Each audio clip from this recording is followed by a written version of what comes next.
देखिए अब अगला यूनिट स्टार्ट करते हैं। हम चैप्टर नंबर 3 के लिए यूनिट नंबर 3 पे आ चुके हैं। अभी हम पढ़ने वाले हैं कि गवर्नमेंट कैसे करेक्शंस करती है, यानी गवर्नमेंट कैसे इंटरफेयर करती है मार्केट फेलियर्स को ठीक करने में। पिछले यूनिट में भी हमने क्या पढ़ा, मार्केट फेलियर क्या होता है। एक बार दोबारा रिव्यू कराऊं। देखो हमने ये यहां से स्टार्ट किया था। पिछला यूनिट हमने ये पढ़ा था कि मार्केट फेलियर क्या होता है। तो मार्केट फेलियर हमने 4 मेन टाइप के मार्केट फेलियर पढ़े। बताओ कौन कौन से पढ़े थे। मार्केट पावर, मार्केट पावर मतलब जब कोई बहुत पावरफुल हो जाता है, जिसे हम मोनोपोली भी कह देते हैं। मार्केट पावर शब्द का मतलब क्या होता है, जब हम बहुत बड़ा हो जाता है कोई बिजनेसमैन, जिसे मोनोपोली भी कह देते हैं।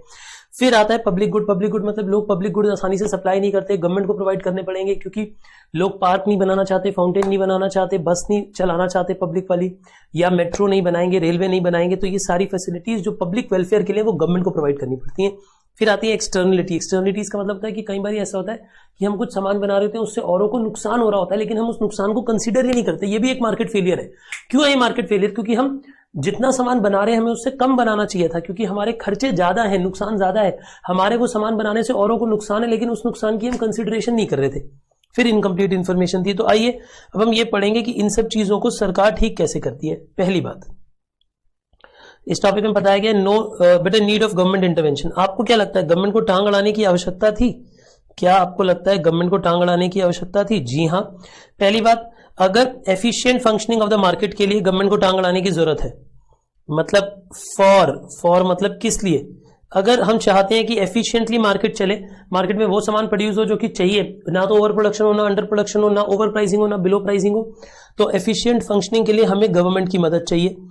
Creation of basic framework for fair and open competitive market. बेटे कहीं ऐसा ना हो कि जो लोग अमीर हैं, जिनके ऑलरेडी पुराने बिजनेस चल रहे हैं, वो नए बिजनेसमैन को आने ही ना देते हो। मान लो कि वो ऐसा एनवायरनमेंट बना देते हैं कि कोई और बिजनेस ही ना खोल पाए, तो उसको तोड़ने के लिए, मोनोपोलीज को तोड़ने के लिए, रिस्ट्रिक्शंस को हटाने के लिए गवर्नमेंट का वहां होना जरूरी है, ताकि गवर्नमेंट उन रिस्ट्रिक्शंस को हटाए जो कि आर्टिफिशियली कुछ अमीर लोगों ने लगा रखी है। Establishment of rule of law. बेटे लॉ को लेकर आएगी सरकार, सरकार होगी तो लॉ होगा, लॉ की वजह से लोग अपने बिजनेस खोल पाते हैं। बेटे एक बात, हम और आप लोग, या आपके पिताजी, आपकी माताजी, आपके बड़े भाई, कोई भी लोग जो बिजनेस करते हैं, वो क्यों कर पाते हैं? वो इसलिए कर पाते हैं क्योंकि हमें पता है कि लॉ है, रेगुलेशन है, जो हमें प्रोटेक्ट करता है। आप बड़ी बड़ी फैक्ट्रियों में इतना पैसा क्यों लगा देते हैं? क्योंकि लॉ आपकी रक्षा करता है वहां पे।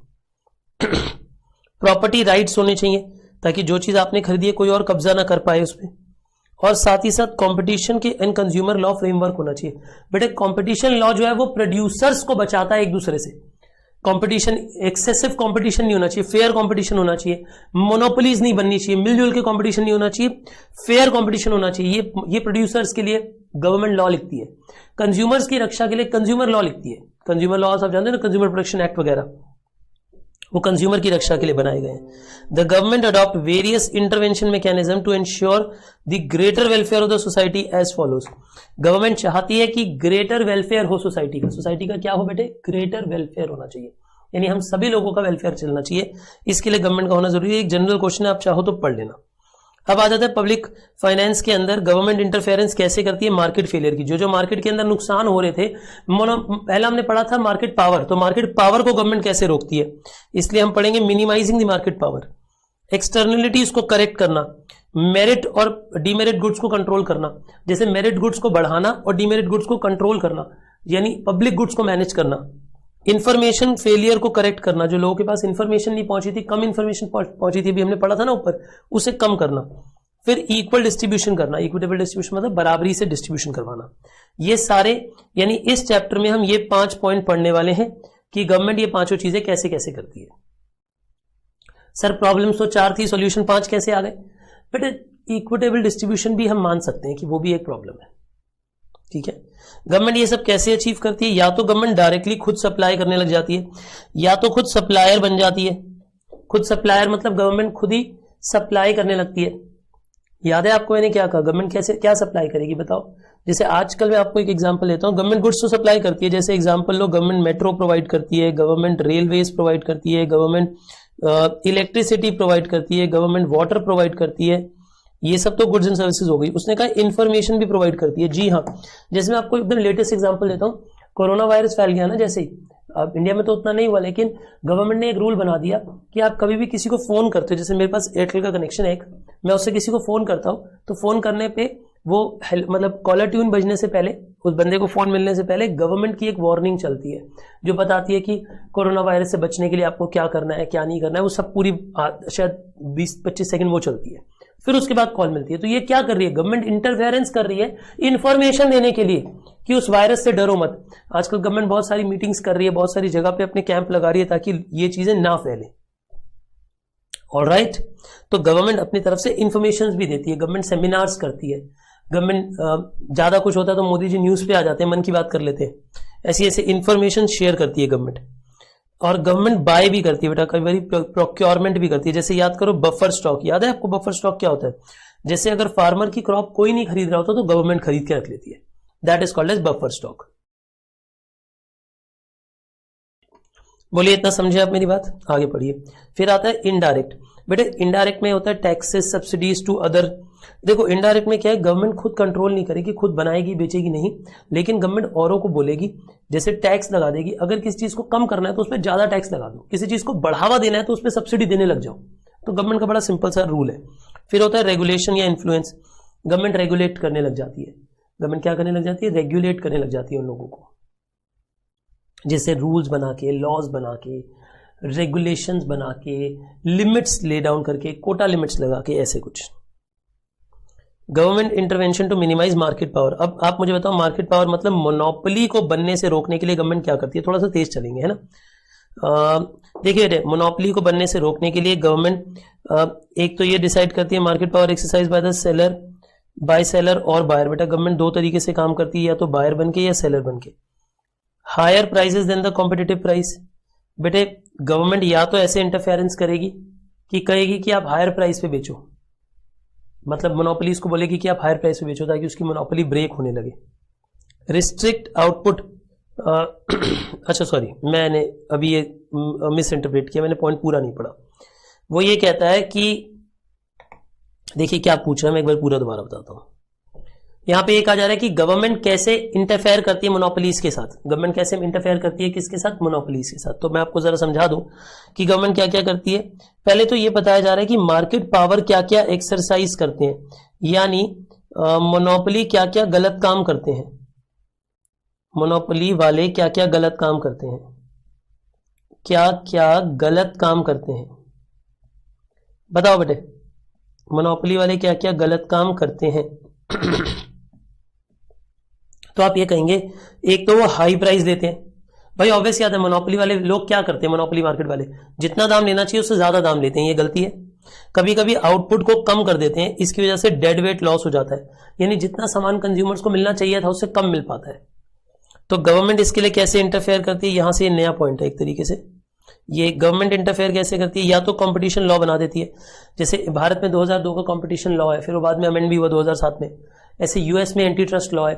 ऐसे लॉ बनाए जाते हैं जिसमें ये कहा जाता है कि भैया तुम बहुत बड़ा कंपटीशन नहीं कर सकते, मतलब बहुत सारी मोनोपोलीज नहीं बना सकते, मिल नहीं सकते, फेयर कंपटीशन की कंडीशंस होनी चाहिए, ऐसे लॉ बनाई है गवर्नमेंट ने। ये सेकंड पॉइंट अभी आप छोड़ दो, ये तो एक्सेप्शन है, ये सेकंड पॉइंट नहीं है, ये सेकंड थर्ड फोर्थ इन्हें कर दो। सेकंड पॉइंट होना चाहिए प्राइस रेगुलेशन। गवर्नमेंट बेटे प्राइस रेगुलेट कर देती है कि इससे ज्यादा आप प्राइस नहीं बना सकते। जो लोग नेचुरल मोनोपोलीज हैं, जो इंडिविजुअली काम करते हैं, उनके लिए प्राइस डिसाइड हो जाता है कि इससे ज्यादा दाम पे आप सामान नहीं बेचोगे। फिर रेट ऑफ रिटर्न रेगुलेशन, ये एक्चुअली में तीनों लगभग एक जैसे ही हैं, तीनों में प्राइस डिसाइड होता है। रेट ऑफ रिटर्न रेगुलेशन का मतलब ये होता है कि गवर्नमेंट आपके लिए एक मैक्सिमम अर्निंग रेट लगा देती है। मानो मैं कोई सामान बनाता हूं और मैं मोनोपोली हूं, लेकिन गवर्नमेंट मुझे मेरे लिए एक रेट बता देगी कि तुम 20% से ज्यादा मुनाफा नहीं कमा सकते, तो मेरी जो भी कॉस्ट होगी ऑडिट होने के बाद पता लगेगी, उसमें मैं 20% ऐड करके उतने ही दाम पे बेच सकता हूं। तो गवर्नमेंट ने मेरी रेट ऑफ रिटर्न को रेगुलेट कर लिया, मतलब मेरी प्रॉफिट परसेंटेज को रेगुलेट कर लिया कि उससे ज्यादा प्रॉफिट नहीं कमाना। अगर उससे ज्यादा मैं प्रॉफिट नहीं कमा सकता तो मेरे दाम भी नहीं बढ़ सकता ना।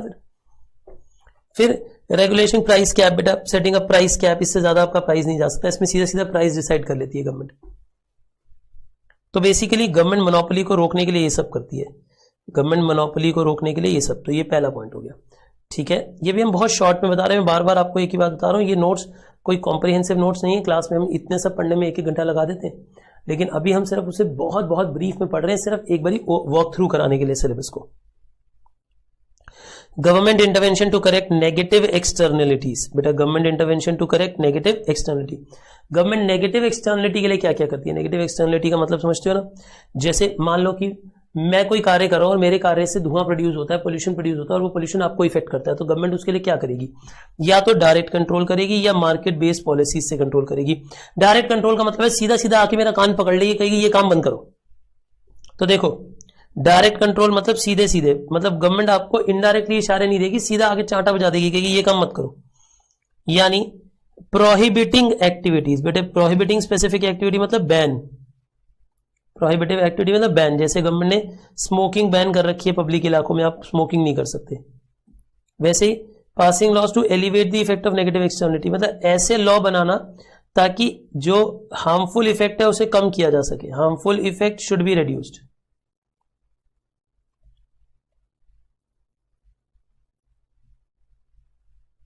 Harmful effect should be reduced. बोलिए मेरी बातें आपको समझ आ गई मैंने क्या कहा? Harmful effect should be reduced. बहुत बढ़िया। फिर अगला है, ये पॉइंट समझ आ गया आपको मैंने क्या कहा? Charging and emission fees. बेटा जैसे आप जितना पॉल्यूशन करते हो, जितना आप धुआं निकालते हो, उसके लिए आपसे एक फीस लेने लग जाए गवर्नमेंट। या फिर फॉर्मिंग स्पेशल बॉडी, जैसे मिनिस्ट्रीज बनाई गई हैं, कई डिपार्टमेंट बनाए गए, पॉल्यूशन कंट्रोल डिपार्टमेंट बनाया गया है, जिसका काम है छापे मारना, पॉल्यूशन को कंट्रोल करना, लोगों को समझाना, फैक्ट्रीज को डांटना, उनके ऊपर फाइन लगाना अगर वो पॉल्यूशन करते हैं। तो ये सब तरीके हैं जिससे कि गवर्नमेंट डायरेक्टली आपको डांट रही है, घूसा मार रही है, कह रही है पॉल्यूशन मत करो, नेगेटिव एक्सटर्नलिटी मत करो। और एक होते हैं मार्केट बेस्ड पॉलिसीज। बेटा मार्केट बेस्ड पॉलिसीज का मतलब होता है गवर्नमेंट इनडायरेक्टली मार्केट में आपको ये समझाती है। जैसे इसमें आ सकते हैं दो चीजें, पॉल्यूशन के ऊपर टैक्स लगा दो या फिर आपको लिमिट्स सेल कर दो, कैप ट्रेड लिमिट जिसे बोलते हैं। तो इसमें पहला है पॉल्यूशन टैक्स। पॉल्यूशन टैक्स क्या होता है मैं आपको थोड़ा सा बताऊं। ये सब ना मिस्टर पिगो की कहानी है। मतलब इसी पिगो थे ना भाई साहब, बहुत शानदार इकोनॉमिस्ट थे। वो ये कहते थे देखो कोई पॉल्यूशन कर रहा है, अब आप उसे रोक तो सकते नहीं, आप एक काम करो उसके ऊपर टैक्स लगा दो, कम से कम टैक्स लगेगा। ध्यान से उसकी बातें सुनना। उन्होंने कहा इस बंदे पे टैक्स लगा दो, अगर वो पॉल्यूशन करता है तो टैक्स बढ़ा दो, टैक्स लगा दो कि पॉल्यूशन टैक्स लग जाएगा तो उसकी कॉस्ट महंगी हो जाएगी, कॉस्ट महंगी हो जाएगी तो उसके प्राइस महंगे हो जाएंगे, प्राइस महंगे हो जाएंगे तो ऑटोमेटिकली प्रोडक्ट की डिमांड कम हो जाएगी। उनका ये मानना था। मतलब उनका मानना था कि कोई एक बंदा सामान बना रहा है, उसे मना तो कर नहीं सकते, अगर वो पॉल्यूशन करता है तो उस पर टैक्स लगा दो। और पॉल्यूशन भी टैक्स भी किस पे लगाओ? टोटल आउटपुट पे मत लगाओ, जितना उसने पॉल्यूट किया है उस पॉल्यूशन के ऊपर, जैसे धुआं कितना प्रोड्यूस हुआ या आपने स्लैग कितना अपनी फैक्ट्री से बाहर फेंका, उसके ऊपर टैक्स लगाओ, ताकि उसे मोटिवेशन मिले कि वो उसे कम करने की कोशिश करे, कि पॉल्यूशन को कम, नई मशीनरी खरीदे, बेटर मशीनरी खरीदे, बेटर ऑयल डाले उसमें ताकि कम पॉल्यूशन हो। तो बेटे पॉल्यूशन टैक्स क्या है? पॉल्यूशन टैक्स का मतलब है कि सरकार कहती है तुम हमें अगर तुम पॉल्यूशन कर रहे हो तो तुम हमें टैक्स दो। जब तुम हमें टैक्स दोगे तो तुम्हारी कॉस्ट बढ़ेगी, कॉस्ट बढ़ेगी तो तुम्हारा प्राइस बढ़ेगा, प्राइस बढ़ेगा तो तुम्हारी डिमांड कम हो जाएगी। समझे आप? देखो इसमें क्या समझाया गया, इसमें यही बात समझाई गई, इस डायग्राम को ध्यान से देखना। ये सोशल बेनिफिट है, यानी आपके जो प्रोडक्ट है उसे खरीद कर मार्केट में लोगों को इतना फायदा हो रहा है। ये आपकी मार्जिनल प्राइवेट कॉस्ट है, यानी आप इसको अपनी कॉस्ट मानते होगे और आप इसको अपनी कॉस्ट मान के इतनी प्रोडक्शन कर देते हो, यानी आप इतनी प्रोडक्शन कर देते हो। गवर्नमेंट कहती है कि ये गलत है, क्योंकि जो सोशल कॉस्ट है वो हाई है, क्योंकि आपके प्रोडक्ट से नेगेटिव एक्सटर्नलिटीज निकल रही है। नेगेटिव एक्सटर्नलिटीज मतलब जो औरों को इफेक्ट कर रही है। आपके धुएं से लोग बीमार हो रहे हैं, लोगों के मेडिकल बिल बढ़ रहे हैं, लोगों के कपड़े धोने के बिल बढ़ रहे हैं क्योंकि धुआं उनके कपड़ों पर गिरता है।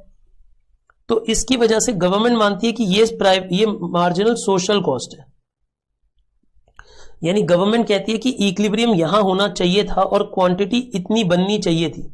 यानी आप एक्सेस प्रोड्यूस कर रहे हो। हमेशा देखना इकोनॉमिक्स में ना, हमेशा कि जो चीज कम बननी चाहिए, जो नेगेटिव है वो ज्यादा बन रही होगी और जो चीज पॉजिटिव है वो हमेशा कम बन रही होगी। तो गवर्नमेंट कहते क्या करती है? गवर्नमेंट कहती है कि अच्छा बेटे तुम नहीं मान रहे, चलो हम तुम पे टैक्स लगा देंगे, हम इतना टैक्स लगा देंगे कि देखो जब टैक्स लगेगा, मान लो मैं प्रोड्यूसर हूं, टैक्स लगेगा तो मेरी कॉस्ट बढ़ेगी ना, क्योंकि मुझे अपनी जेब से तो देना है। तो मेरी कॉस्ट को वो उतना बढ़ा देते हैं जब तक उसी इक्विलिब्रियम पे हम ना पहुंच जाए। यानी गवर्नमेंट क्या करती है, यहां पे ये मेरा मार्जिनल प्राइवेट कॉस्ट थी ना, इस मार्जिनल प्राइवेट कॉस्ट में गवर्नमेंट टैक्स ऐड कर देती है, पॉल्यूशन टैक्स, और पॉल्यूशन टैक्स ऐड करके मुझे इस लेवल पे ला देती है, ताकि उसी इक्विलिब्रियम पे हम वापस आ जाए, ताकि उसी इक्विलिब्रियम पे हम वापस, यानी पॉल्यूशन टैक्स लगा के हमारे खर्चे बढ़ा दिए। गवर्नमेंट ने बेनिफिट नहीं चेंज कर सकती बेटा सरकार, बेनिफिट तो उतना ही मिलेगा। जो मैं सामान बनाता हूं उससे लोगों को, मान लो मैं टायर बनाता हूं तो टायर बनाने की फैक्ट्री से सामान बेनिफिट तो सबको उतना ही मिलेगा जितना पहले मिल रहा था, पर टायर्स पे गवर्नमेंट ने टैक्स लगा दिया ताकि टायर महंगे हो जाए। अब टायर महंगे हो गए तो इक्विलिब्रियम वापस यहां आ जाएगा, और इक्विलिब्रियम यहां आने के मतलब ये हो जाएगा। बोलो मेरी बात आपको समझ आई मैंने क्या कहा? मैं उम्मीद करता हूं कि ये बात समझ आ गई। गवर्नमेंट टैक्स लगा के वापस हमें उसी इक्विलिब्रियम पे ले जाती है।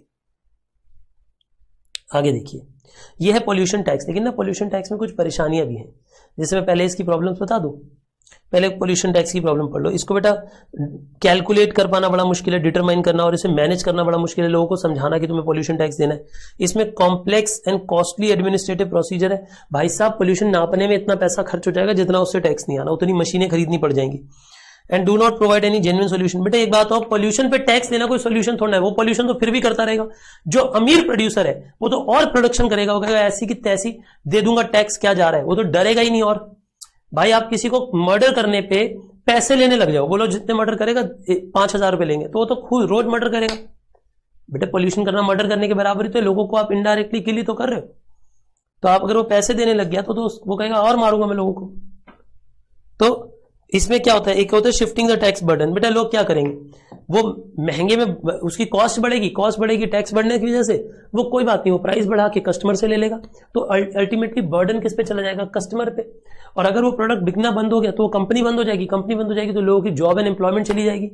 भाई साहब ये भी तो पंगा है। वो कंपनियां क्या करेंगी, आप अपने देश में पॉल्यूशन टैक्स बढ़ाते चले जाओगे, वो आपके देश से भाग कर किसी और देश में जाके बिजनेस करने लगेंगे जहां पॉल्यूशन टैक्स ना होता, उनकी कॉस्ट सस्ती पड़ेगी। मतलब बेटे बिजनेस भी तो लूज होगा, इन्वेस्टमेंट भी तो लूज होगी, एम्प्लॉयमेंट भी तो लूज होगी, ये भी तो पंगा है। आगे पढ़िए, मैं बहुत तेज चला रहा हूं मैं, मुझे पता है, बट बेटा समरी में यही कर सकते हैं, हम और कुछ नहीं कर सकते। अच्छा अगला है ट्रेडेबल परमिट। ये बड़ा मतलब मैं कई बार बैच में बताता हूं कि ये लग रहा है भांग वांग पीकर बनाया गया था। इसमें पता है क्या होता है, लाइसेंस टू किल। आपको अगर सामान बनाना है, अगर आपको पॉल्यूशन करना है तो पॉल्यूशन की लिमिट बाय कर लो। मतलब बेसिकली आप क्या कर लेते हो, आप ट्रेडेबल परमिशन ले लेते हो, आप ऐसी परमिशन खरीद लेते हो सरकार से कि मैं इतना पॉल्यूशन कर सकता हूं। जिसके पास वो लिमिट है वो उतना पॉल्यूशन कर सकता है, और अगर वो आपने पॉल्यूशन उतना नहीं किया, आपकी जो पॉल्यूशन की लिमिट है उसमें वो बची रह गई, तो वो आप किसी और को बेच कर सकते हो। मतलब अगर मैं एफिशिएंट कंपनी हूं, सोचो अगर मैं एफिशिएंट कंपनी हूं, मैं पॉल्यूशन नहीं कर रहा और मेरे पास वो लिमिट है, तो वो लिमिट में किसी और को बेच के पैसे कमा सकता हूं। यानी अगर मैं पॉल्यूशन नहीं करता, ध्यान से सुनना, अगर एक कंपनी पॉल्यूशन नहीं करती या कम करती है और उसकी ट्रेड लिमिट बची हुई है, उसकी पॉल्यूशन के जो लिमिट उसके पास है, जो कैप है वो बची हुई है, वो किसी और को बेच सकती है और पैसा कमा सकती है उससे। तो यानी इसका ये मतलब हुआ कि जो कंपनीज पॉल्यूशन कम करती हैं उनको एफिशिएंसी का बेनिफिट मिलेगा, क्योंकि वो उस लाइसेंस को बेचकर पैसा कमाएंगे। और वहीं पर जो इनएफिशिएंट कंपनीज है, जो इनकी पुरानी मशीनरी है, जो बहुत धुआं उड़ाती है, पॉल्यूशन करती है, उसे औरों से ट्रेड परमिट्स खरीदने पड़ेंगे।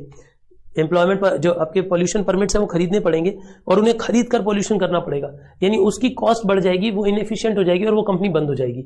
मैं दोबारा बोलता हूं, देखो बेटा एक कंपनी है जो खूब पॉल्यूशन करती है, अगर वो पॉल्यूशन करती है, हाई पॉल्यूशन करती है, तो उसे ये वाली जो परमिट है वो परमिट खरीदने पड़ेंगे, पॉल्यूशन करने के परमिट खरीदने से उसकी कॉस्ट बढ़ जाएगी, कॉस्ट बढ़ने से उसका प्राइस बढ़ जाएगा, प्राइस बढ़ने से उसकी डिमांड कम हो जाएगी, और डिमांड कम हो जाने से वो प्रोडक्ट ऑटोमेटिकली बनना कम हो जाएगा, वो कंपनियां बंद हो जाएंगी। यानी जो पॉल्यूटिंग कंपनीज है वो धीरे धीरे करके बंद हो जाएंगी, ऐसा मानना था। वैसे मैं ऐसा मानता नहीं हूं, मैं ही मानता हूं बड़ा बेकार मेथड है। अगर आप किसी को परमिशन ही दे दोगे कि ये लो परमिट खरीदो और पॉल्यूशन करो, तो लोग अंधाधुंध पॉल्यूशन करेंगे और जितनी कॉस्ट बढ़ेगी उतना दाम बढ़ा के कस्टमर से ले लेंगे, क्योंकि ये सब लोग सामान तो वही बनाते हैं ना जो गंदा सामान होता है, ठीक है, जिससे लोगों को लेना ही लेना है। इनकी डिमांड भी इनइलास्टिक होती है।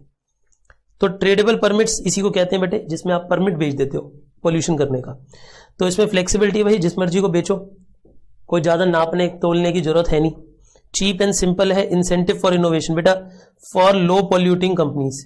बेटा अगर लो पॉल्यूटिंग कंपनी है, अगर आपका पॉल्यूशन कम है, तो इसका मतलब ये हुआ कि आपको परमिट मिलेगा, लेकिन आप उस परमिट को किसी और को बेचोगे तो आपको पैसे मिलेंगे ना, यानी you would be able to earn out of it. फिर लोअर प्राइसेस। बेटा लोअर प्राइसेस का मतलब क्या है कि ऑब्वियस सी बात है, इसके लिए इसकी वजह से बहुत बहुत ज्यादा इंपैक्टफुल प्राइसिंग नहीं होती। डिसएडवांटेज क्या है लेकिन इसकी, आप ये कह सकते हो कि only an incentive but not a complete stop solution. बेटा ये पॉल्यूशन खत्म करने का कोई तरीका नहीं है, इससे पॉल्यूशन तो होता ही रहेगा। कस्टमर से हाई प्राइस ले लिया जाता है, अल्टीमेटली ये सब किसके हाथों में चला जाता है, कस्टमर के हाथों में चला जाता है। तो ये हमने क्या पढ़ लिया, ये हमने पढ़ लिया सेकंड पॉइंट। बेटा पहले हमने पढ़ा था मार्केट पावर को गवर्नमेंट कैसे कंट्रोल करती है, फिर हमने पढ़ा नेगेटिव एक्सटर्नलिटी को गवर्नमेंट कैसे कंट्रोल करती है। अब हम तीसरा पॉइंट पढ़ेंगे कि गवर्नमेंट पॉजिटिव एक्सटर्नलिटी को कैसे कंट्रोल करती है? बेटे पॉजिटिव एक्सटर्नलिटी का मतलब समझते हो? जो पॉजिटिविटी है, एक बात बताओ, कोई ऐसी जैसे स्कूल है, कॉलेज है, हॉस्पिटल है, मेडिकल इंस्टीट्यूशन है, कोई ऐसे लोग हैं जो ऐसी चीजें प्रोड्यूस करते हैं जिससे लोगों का भला हो रहा है, फायदा हो रहा है, तो उसमें एक्सटर्नलिटी पॉजिटिव है, लोगों को फायदा मिल रहा है, तो गवर्नमेंट इसे क्या करेगी? गवर्नमेंट उन्हें सब्सिडी देगी, कहेगी और बनाओ कॉलेज, और बनाओ स्कूल, और बनाओ मेडिकल कॉलेज, और बनाओ हॉस्पिटल, ताकि लोगों का भला हो सके। तो गवर्नमेंट ऐसे में सब्सिडी देती है उन्हें, गवर्नमेंट उन्हें सब्सिडी देती है ताकि वो काम ज्यादा बढ़े, फूलो फलो, है ना। Direct entry by the government, government खुद भी वो काम करने लग जाती है, मतलब एज प्रोड्यूसर गवर्नमेंट खुद भी अपने अस्पताल खोलेगी, अपने स्कूल खोलेगी, ऐसी चीजें खोलेगी जिनसे लोगों को फायदा होता है। और direct production of environmental quality, जैसे एफॉरेस्टेशन, ये तो आप बचपन से पढ़ रहे हो कि एफॉरेस्टेशन करना चाहिए, डिफॉरेस्टेशन नहीं करना चाहिए, पेड़ लगाने चाहिए, पेड़ काटने नहीं चाहिए, ये वो सब बातें। अब गवर्नमेंट, बेटा मेरिट इसी के अंदर ही पॉइंट पढ़ रहे हैं। मेरिट गुड में गवर्नमेंट क्या करती है? बेटा मेरिट गुड वो होते हैं जो बेनिफिट देते हैं, जैसे एजुकेशन, हेल्थ वगैरह, मैंने आपको बताया। तो इसमें एक तो रेगुलेशन होना चाहिए। रेगुलेशन मतलब बेसिकली हम ये पढ़ रहे हैं कि गवर्नमेंट कैसे उन्हें कंट्रोल करती है, गवर्नमेंट कैसे उन्हें कंट्रोल। तो पहली बात तो ये रेगुलेशन। क्या इंडिया में एजुकेशन अपनी मनमर्जी की चला सकते हो? एक बात बताना, आप सभी लोगों ने 10th 12th के एग्जाम दिए होंगे, आपको पता है 10th 12th के एग्जाम सभी बच्चे एक ही वक्त पे एक ही एग्जाम देते हैं, और वो कंट्रोल करती है सीबीएसई। सीबीएसई मतलब भारत की सरकार की बॉडी, पता है ना आपको ये बात। मतलब अलग अलग स्टेट बोर्ड भी हो सकती है, पर स्टेट बोर्ड हो या सीबीएसई हो, बट बेसिकली हम ये कहना चाहते हैं, यानी आपकी एजुकेशन भी सरकार द्वारा कंट्रोल्ड है, यानी किस तरीके से पढ़ाया जाएगा, कौन सी किताब लगेगी, वो भी कंट्रोल्ड है। तो एजुकेशन जो है वो कंट्रोल्ड होनी चाहिए। सब्सिडी, गवर्नमेंट कई बार सब्सिडी देती है अच्छे कामों के लिए, जैसे अगर आप सोलर पैनल लगाते हो, मैंने ऊपर सेशन में बताया भी था आपको कि अगर आप सोलर पैनल लगाते हो तो गवर्नमेंट आपको सब्सिडी दे देती है। डायरेक्ट गवर्नमेंट प्रोविजनिंग, मतलब एज अ प्रोड्यूसर, गवर्नमेंट खुद एज अ प्रोड्यूसर वो चीजें बना के बेचने लग जाती है। Combination of government provision and market provision, कई बार ऐसा होता है कॉम्बिनेशन होता है, गवर्नमेंट कहती है तुम भी ये सेवाएं दो, मैं भी देता हूं। जैसे स्कूल, गवर्नमेंट स्कूल भी खुलेंगे, प्राइवेट स्कूल भी खुलेंगे, दोनों लोग काम करेंगे। अच्छा एक बात और, गवर्नमेंट क्यों प्रोविजन करती है, मतलब इसमें यह पूछा जा रहा है कि गवर्नमेंट क्यों प्रोवाइड करती है ये सब चीजें। बेटे मैं एक बात बता दूं, इको में छोटे क्वेश्चन आते हैं, 2 मार्क 3 मार्क ऐसे वाले ज्यादा, तो ये छोटे छोटे क्वेश्चन आपको पढ़ने पड़ेंगे, क्योंकि इन्हीं के बारे में लिखने को आएगा। मैं यहाँ खाली हेडिंग पढ़ा रहा हूँ, इनके अंदर के पॉइंट्स अपने आप पढ़ सकते हो अपने मटेरियल से, जो भी आपके पास हो, ठीक है। और एक बात मैं बाकी सब कुछ स्पेसिफिकली मॉड्यूल फॉलो करता हूँ, बट मैं इको में मॉड्यूल पे क्यों नहीं बना रहा हूँ। इको में अगर मैं मॉड्यूल डिस्कस करता हूँ तो बहुत ज्यादा बड़ा हो जाता है बेटा। वैसे भी इको की मैराथन बहुत बड़ी बनती है, क्योंकि मैं काफी ज्यादा पढ़ा देता हूँ मैराथन में भी।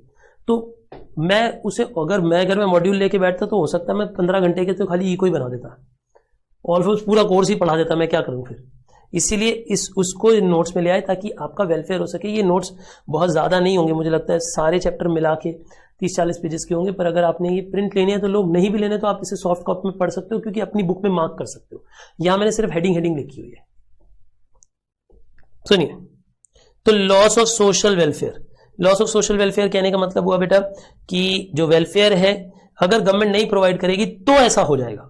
मतलब अगर गवर्नमेंट नहीं प्रोवाइड करेगी तो लोगों का वेलफेयर। एक बात हो, अगर गवर्नमेंट अपने स्कूल ना खोले तो गरीब बच्चे, बेचारे मासूम बच्चे कहां जाएंगे, कैसे एजुकेशन प्राप्त करेंगे, है ना।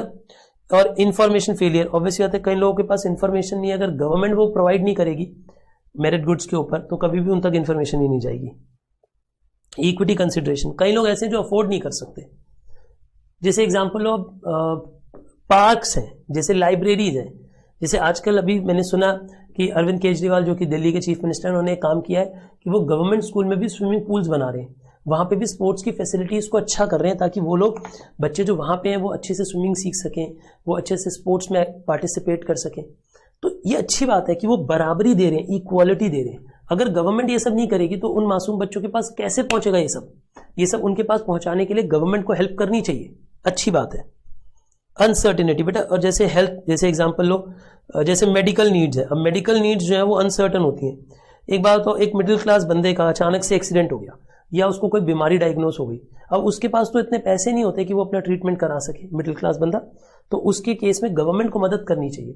यानी हम ये बता रहे हैं कि गवर्नमेंट को मेरिट गुड्स क्यों प्रोवाइड करने चाहिए। तो हम ये बोल रहे हैं कि पहली बात, अगर गवर्नमेंट नहीं प्रोवाइड करेगी तो बाकी लोग प्रोवाइड ही नहीं करेंगे। कई लोग ऐसे जो अफोर्ड ही नहीं कर पाएंगे, कई लोग ऐसे जिनको उसके बारे में इंफॉर्मेशन ही नहीं है, तो कैसे उन लोगों तक पहुंचेगा वो सामान। वो तभी पहुंच पाएगा जब वो फ्री होगा, जब सरकार दे रही होगी।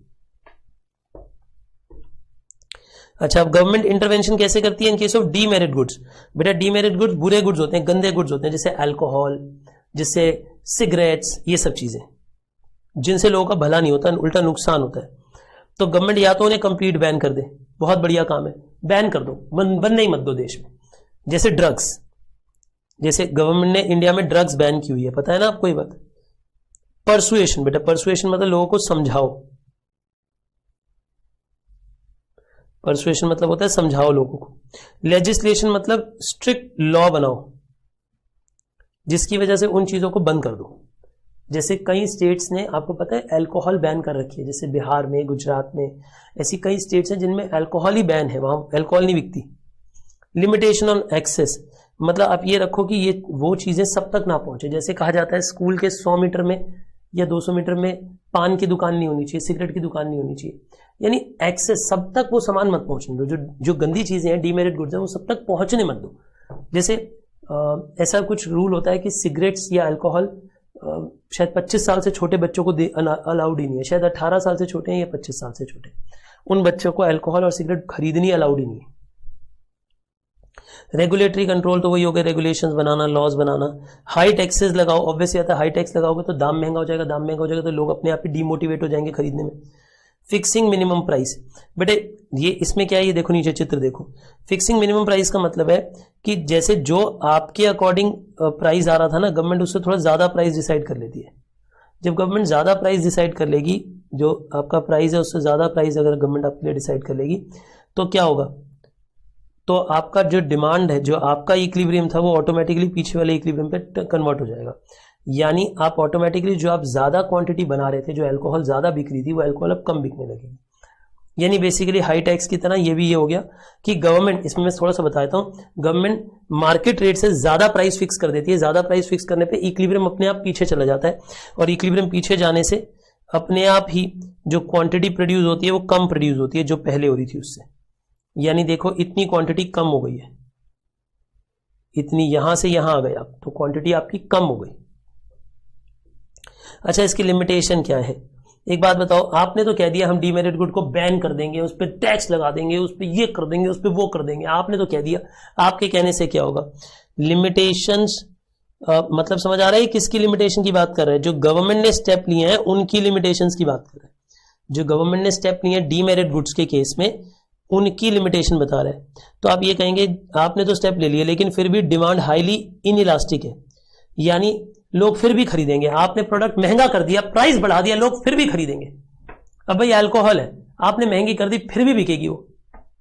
अब टैक्सेशन है, तो जितना भी आपने एडिशनल टैक्स लगाया वो शिफ्ट हो जाएगा कंज्यूमर्स पे। आपको पता है जैसे सिगरेट्स हैं, उनका दाम बढ़ता रहता है। उनका दाम क्यों बढ़ता रहता है? क्योंकि गवर्नमेंट उन पर टैक्स बढ़ाती रहती है। गवर्नमेंट टैक्स बढ़ाती है ये सोच के कि लोग पीनी बंद कर देंगे, और जो पीने वाले हैं नशेड़ी लोग, वो इतने पागल हैं, वो एक ही सिगरेट 10-20 रुपए में भी खरीद लेते हैं। मतलब वो दाम बढ़ रहा है, उसके वजह से टैक्स बढ़ रहा है, टैक्स बढ़ने से अगर सिगरेट का दाम बढ़ रहा है वो फिर भी वही खरीदते रहते हैं।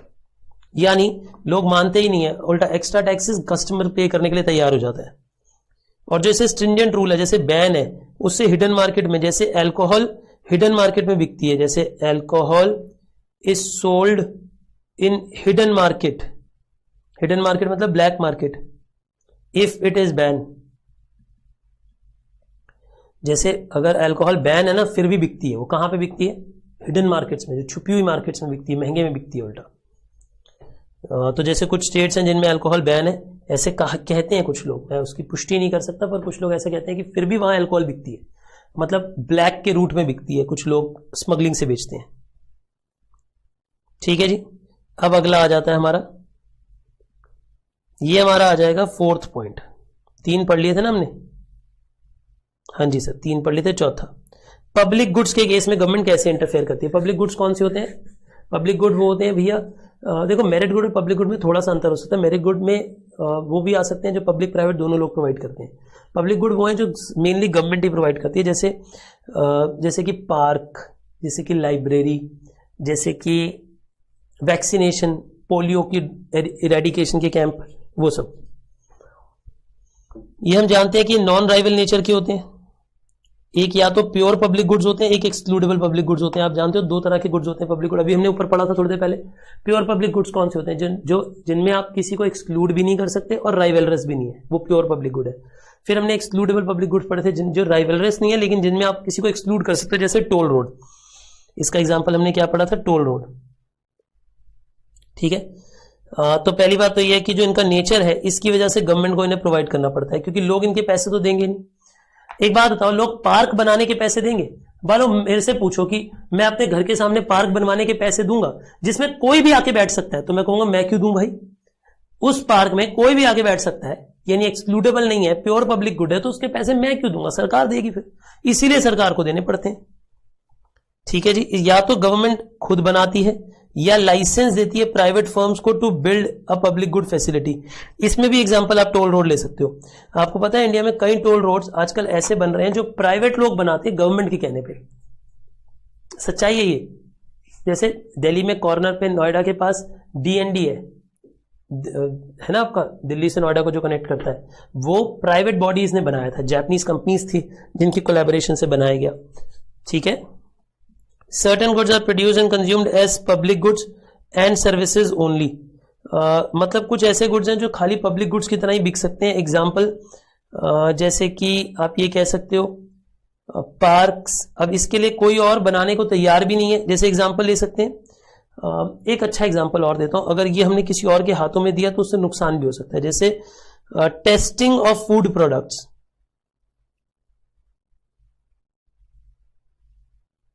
अब बेटा एक बात, आप टेस्टिंग करनी है फूड प्रोडक्ट की, अब ये काम गवर्नमेंट के हाथों में ही रह सकता है। अगर इसे आपने किसी प्राइवेट लोगों को दे दिया तो वो नाश कर देंगे, वो तो बिकने लग जाएगा। जैसे आपको पता है ना, कोई भी सामान इंडिया में बिकता है तो उससे पहले उसकी चेकिंग होती है कि वो सही है कि नहीं है, फिर ही वो मार्केट में बिक सकता है। तो ये सुविधाएं सरकार ही दे सकती है और कोई नहीं दे सकता। गवर्नमेंट इसमें इंटरफेयर कैसे करती है? बेटा एक तो या तो price intervention by the government. हम क्या पढ़ रहे हैं, समझ आ रहा है आपको? हम ये पढ़ रहे हैं कि जितनी भी तरह की मार्केट फेलियर्स होती हैं गवर्नमेंट उन्हें कंट्रोल कैसे करती है, ठीक कैसे करती है। हमने क्या क्या पढ़ा भाई, ये बता दो पहले तो कि मार्केट मोनोपोली को ठीक कैसे करती है। मार्केट अगर मान लो एक्सटर्नलिटी है, पॉजिटिव है, उसे कैसे ठीक करती है, नेगेटिव एक्सटर्नलिटी है उसे कैसे ठीक करती है। गवर्नमेंट मेरिट गुड्स के केस में क्या करती है, गवर्नमेंट डीमेरिट गुड्स के केस में क्या करती है, हम ये पढ़ रहे हैं। मतलब मैं अगर आपको बताऊं तो इधर ले आऊं अगर मैं आपको, तो ये देखो हम यहां पहुंच गए हैं। गवर्नमेंट मार्केट मोनोपोलीज को ठीक कैसे करती है, एक्सटर्नलिटीज पॉजिटिव नेगेटिव दोनों को कैसे ठीक करती है, गवर्नमेंट मेरिट गुड्स के केस में क्या करती है, डीमेरिट गुड्स के केस में क्या करती है, ये सब हम पढ़ लिए। अब हम पढ़ रहे हैं करेक्ट, इसके बाद पढ़ेंगे करेक्टिंग इन्फॉर्मेशन फेलियर, फिर इक्वल डिस्ट्रीब्यूशन। इक्वल डिस्ट्रीब्यूशन तो ऊपर भी पढ़ा था, वो सेम ही आंसर आएगा। याद है अभी जो थोड़ी देर पहले हमने पढ़ा था जब रिचर्ड मसग्रेव बता रहे थे हमें कि 3 पॉलिसीज होनी चाहिए गवर्नमेंट को, क्या क्या करना चाहिए, एलोकेशन करनी चाहिए कि रीडिस्ट्रीब्यूशन करनी चाहिए। याद आ रहा है? स्टेबलाइजेशन फर्स्ट यूनिट में इसी चैप्टर के। अच्छा एक बात, गवर्नमेंट डीमेरिट गुड्स में प्राइस इंटरवेंशन कैसे करती है? गवर्नमेंट लीगल रिस्ट्रिक्शन लगा देती है दाम पे। इसमें या तो प्राइस फ्लोरिंग कर सकती है या प्राइस सीलिंग कर सकती है। बेटे प्राइस फ्लोरिंग प्राइस सीलिंग क्या होता है सुनो। गवर्नमेंट जब मार्केट इक्विलिब्रियम प्राइस से एक हायर प्राइस डिसाइड कर लेती है, जब गवर्नमेंट मार्केट इक्विलिब्रियम से एक हायर प्राइस डिसाइड कर लेती है तो उसे बोलते हैं प्राइस फ्लोर। ये एग्जांपल है इसका, जैसे minimum support price. Example for farmers, farmers के लिए एक ऊंचा दाम डिसाइड कर लिया जाता है। गवर्नमेंट कहती है, एग्जांपल लो, गेहूं बिक रही थी 75 रुपीज पे, गवर्नमेंट ने 150 रुपए का दाम डिसाइड किया, 150 रुपए से कम में कोई गेहूं नहीं बेचेगा। तो एक ऑब्वियस सी बात है, इक्विलिब्रियम तो इतना था लेकिन दाम बढ़ते ही इक्विलिब्रियम नीचे आ गया, अब कम क्वांटिटी हो गई। तो बेटे एक बात हो, अगर क्वांटिटी कम बिकेगी अब 150 पे, तो बची हुई क्वांटिटी कौन खरीदता है? बची हुई क्वांटिटी गवर्नमेंट खरीद लेती है बफर स्टॉक से। ये जो इसके बीच में जितनी क्वांटिटी कम हो गई ना, ये कम वाली क्वांटिटी सरकार छोड़ती नहीं है, ये सरकार खुद खरीद लेती है, अपने बफर स्टॉक में रख लेती है। फिर उल्टा यही गेहूं जो महंगे में खरीदी है वही गेहूं राशन की दुकान से सस्ते में बेचती है लोगों को। फिर अगला है प्राइस सीलिंग। बेटा प्राइस सीलिंग का मतलब होता है मैक्सिमम प्राइस लोअर कर देते हैं। देखो बेटा, प्राइस फ्लोरिंग में जिसे कहा जाता है ना मिनिमम प्राइस, वो मिनिमम प्राइस एक्चुअली में इक्विलिब्रियम प्राइस से ऊपर का डिसाइड होता है, और जब कहा जाता है मैक्सिमम प्राइस तो वो इक्विलिब्रियम प्राइस से नीचे डिसाइड होता है। इसमें क्या होता है, जैसे ये इक्विलिब्रियम का प्राइस था 150, ठीक है जी, तो गवर्नमेंट उससे कम एक प्राइस डिसाइड कर देती है और बोल देती है कि ये प्राइस सीलिंग हो रही है। प्राइस सीलिंग मतलब इससे ऊपर में कोई नहीं बेचेगा। मान लो गवर्नमेंट ने कह दिया सभी जितने भी ट्रेडर्स हैं उन्हें कि 75 रुपीज से ऊपर में कोई नहीं बेच सकता इस सामान को। अब जब नहीं बेच सकता तो बेटा एक बात बताओ, तो जितनी शॉर्टेज होगी फिर उसे गवर्नमेंट पूरा करने की कोशिश करती है, पर ऐसे में ब्लैक मार्केटिंग वगैरह आ जाती है बहुत। ठीक है, तो ये प्राइस सीलिंग है। जब प्राइस सीलिंग तब है जब आप लोअर प्राइस डिसाइड कर लेते हो। फिर एक बफर स्टॉक होता है, बफर स्टॉक में क्या करती है गवर्नमेंट खरीद के अपने पास रख लेती है, फिर बाद में यही राशन की दुकान के थ्रू बेच देती है। ऑलराइट, अब इसके बाद क्या आ जाता है जी, इसके बाद आ जाता है आपका government intervention for correcting the information failure. ये हमारा आ गया नेक्स्ट पॉइंट, ये 5वां पॉइंट होगा, शायद 5वां होगा या 6वां होगा। देखिए गवर्नमेंट किसे करेक्ट कर रही है बेटा, गवर्नमेंट करेक्ट कर रही है इन्फॉर्मेशन फेलियर। एक बात है, लोगों के पास इन्फॉर्मेशन प्रॉपर नहीं है, अभी हमने ऊपर पढ़ा था ना, एसिमेट्रिक इन्फॉर्मेशन, मॉरल हैजार्ड्स, याद करो द लेमन्स प्रॉब्लम, क्या बताया था मैंने आपको कि इंफॉर्मेशन प्रॉपर नहीं है लोगों के पास, इसलिए उन्हें पता ही नहीं है क्या खरीदना है, कितने में खरीदना है, गलत सामान खरीद लेते हैं। तो गवर्नमेंट उसे कैसे ठीक करती है, पहला तो गवर्नमेंट इंश्योर करती है कि सभी प्रोडक्ट पे एक्यूरेट लेबलिंग एंड कंटेंट होना चाहिए, यानी आपके हर प्रोडक्ट पे एक्यूरेट लेबल लगा होना चाहिए, कब बनाए, कितने में बनाए, कितने रुपए का है, क्या कॉस्ट है, क्या इंग्रेडिएंट है, सब लिखा होना चाहिए, और उसमें सब कुछ डिस्क्लोजर अच्छे से होना चाहिए कि उसके अंदर क्या क्या डला है। पब्लिक डिसिमेशन ऑफ द इंफॉर्मेशन, मतलब गवर्नमेंट खुद इंफॉर्मेशन फैलाती है, गवर्नमेंट इंफॉर्मेशन क्या करती है, फैलाती है, ताकि सभी लोगों तक करेक्ट इंफॉर्मेशन पहुंच जाए। इंफॉर्मेशन फेलियर ये कहता है कि लोगों के पास इंफॉर्मेशन नहीं है। हमने ऊपर मार्केट फेलियर के यूनिट में क्या पढ़ा था, हमने ये पढ़ा था कि लोगों के पास इंफॉर्मेशन ठीक नहीं होती, मॉरल हैजार्ड हो जाता है उसकी वजह से एक जना दूसरे जने को पागल बना के सामान बेच देता है। तो गवर्नमेंट कहती है हम इंफॉर्मेशन फैलाएंगे, हमारा काम है इंफॉर्मेशन फैलाना, हम फैलाएंगे। और रेगुलेशन एंड एडवर्टाइजिंग, अगर कोई गलत एडवर्टाइजिंग करता है ना, बोलता है मेरा प्रोडक्ट यूज करने से तुम गोरे हो जाओगे, मेरा प्रोडक्ट यूज करने से तुम लंबे हो जाओगे, तो इस सब में गवर्नमेंट ने रेगुलेशन कर दी है। गवर्नमेंट कहती है ऐसी एडें नहीं दे सकते, अगर देनी है तो उसमें डिस्क्लेमर नीचे प्रिंट होना चाहिए कि ये सब ऐसी काल्पनिक है या कुछ है। मतलब गवर्नमेंट एड को भी रेगुलेट करती है कि आप किसी को कुछ बता रहे हो तो उसे रेगुलेट किया जाएगा। फिर अगला इक्वल डिस्ट्रीब्यूशन, ये इक्वल डिस्ट्रीब्यूशन जो है हमने ऊपर पढ़ लिया था पिछले यूनिट्स में कि बराबर, जैसे रीडिस्ट्रीब्यूशन इक्वालिटी के बेसिस पे होना चाहिए। हमने क्या क्या पढ़ा था, यही सारे पॉइंट हम पढ़ चुके हैं। प्रोग्रेसिव टैक्स होना चाहिए, गवर्नमेंट सब्सिडी दे देती है, गवर्नमेंट सोशल सिक्योरिटी देती है, लैंड रिफॉर्म देती है, कुछ लोगों के लिए जॉब्स रिजर्व करती है। जेंडर सेंसिटिव बजटिंग का मतलब होता है कि जैसे कुछ इंडिया में कुछ एरियाज में वुमेन को अच्छा नहीं, मतलब उतना अपग्रेड नहीं करते काम में, उन्हें प्रमोशन नहीं देते, या उन्हें जॉब नहीं मिलती, या उनको बढ़ावा नहीं दिया जाता फील्ड में। तो इस में ये कहा जा रहा है कि उनके हिसाब से बजटिंग करो, उनके लिए अलग पैसा रखो, ताकि वुमेन अपनी अलग कंपनीज खोल सकें, चला सकें, उनको सपोर्ट करो, बेसिकली उसके लिए बजट बनाया जाता है। फिर वो अगला पूछता है गवर्नमेंट की फेलियर क्यों होती है, गवर्नमेंट फिर भी क्यों हार जाती है। पहले क्यों की बात, इंटरवेंशन कई बार इनइफेक्टिव होती है, जो हमने ऊपर इतना सब कुछ पढ़ा, एंड में पूरे चैप्टर के ऊपर पानी फेर दिया। हम ये कह रहे हैं गवर्नमेंट इंटरवेंशन करती है, वो उतनी इफेक्टिव नहीं होती, गवर्नमेंट बोल देती है रूल बनाओ, पर लोग रूल मानते नहीं है। ठीक है, और कभी कभी कहता है कि इंटरवेंशन की वजह से और सीरियस प्रॉब्लम्स भी हो जाती हैं, गवर्नमेंट की इंटरवेंशन की वजह से कई बार और अन्य प्रॉब्लम भी हो जाती है, गवर्नमेंट काम रुकवा देती है, काम बंद कर देती है, एम्प्लॉयमेंट चली जाती है उस वजह से, ये सब भी हो जाता है। तो मैं आशा करता हूं कि आपको थर्ड यूनिट भी पूरा का पूरा समझ आ गया अच्छे से।